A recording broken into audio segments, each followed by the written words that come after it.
சிறுவன் ரூபத்தில் பெருமாள், பெருமாளின் தாடையில் பச்சை கற்பூரம் சாத்தப்பட்டதன் வரலாறு கேட்கும் போதே புல்லரிக்குது. திருப்பதி சென்றால் திருப்பம் வரும் என்ற ஒரு பழமொழி இருக்கிறது. பெருமாளை தரிசித்தால் நமக்கு செல்வ வளம் பெருகும் என்பது ஐதீகம். ஆனால் அவரை தரிசிப்பது முறையும் இருக்கிறது. முதலில் கீழ் திருப்பதியில் விற்றிருக்கும் கோவிந்தராஜ பெருமாளை வணங்க வேண்டும். அதன் பிறகு அலமேல் மங்காபுரம் சென்று பத்மாவதி தாயாரை தரிசித்து வணங்க வேண்டும். பின்னர் திருமலையின் மீது ஏறியதும் வராக தீர்த்த கரையில் கோவில் கொண்டிருக்கும் வராகமூர்த்தியை தரிசித்து வணங்க வேண்டும்.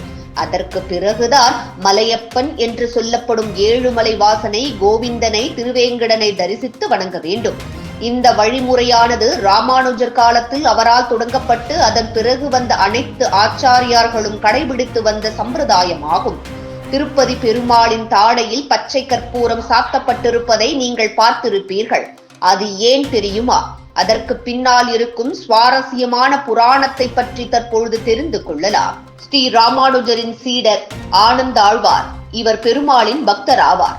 வெங்கடேஸ்வரனின் இருப்பிடமான திருமலையில் வெங்கடேச பெருமாளுக்கு மலர் தோட்டம் எழுப்பும்படி ஆனந்த தாழ்வாரிடம் ஸ்ரீ ராமானுஜர் உத்தரவிட்டார்.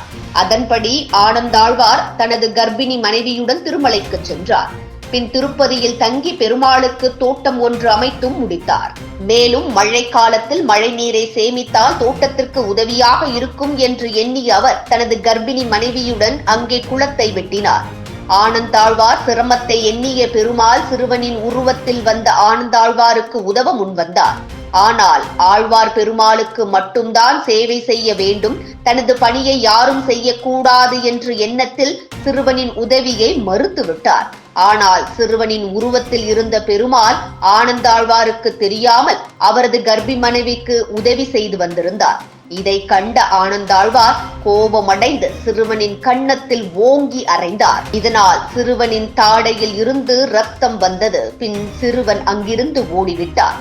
சிறுவனை அடித்து விட்டோமே என்ற வேதனையில் ஆனந்தாழ்வார் பெருமாளை பார்க்க கோயிலுக்கு சென்ற போது பெருமாளின் தாடையில் ரத்தம் வருவதை கண்டு அதிர்ச்சி அடைந்தார்.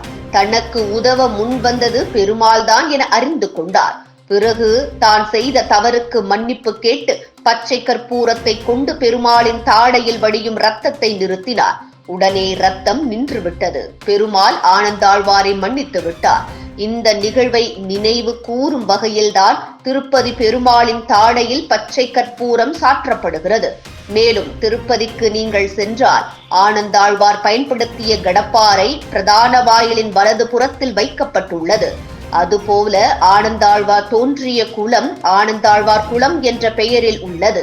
இதுபோன்ற முக்கிய நிகழ்வுகள், அரசியல் தகவல்களை ஆழமாக மாறுபட்ட கோணத்திலும் அறிந்து கொள்ள மறக்காமல் பாரத் மெயில் 24 பக்கத்தை பின்பற்றிக் கொள்ளுங்கள். உங்கள் ஒவ்வொரு ஆதரவும் இதுபோன்ற பல நிகழ்வுகளின் பின்னணியை அறிய உதவும்.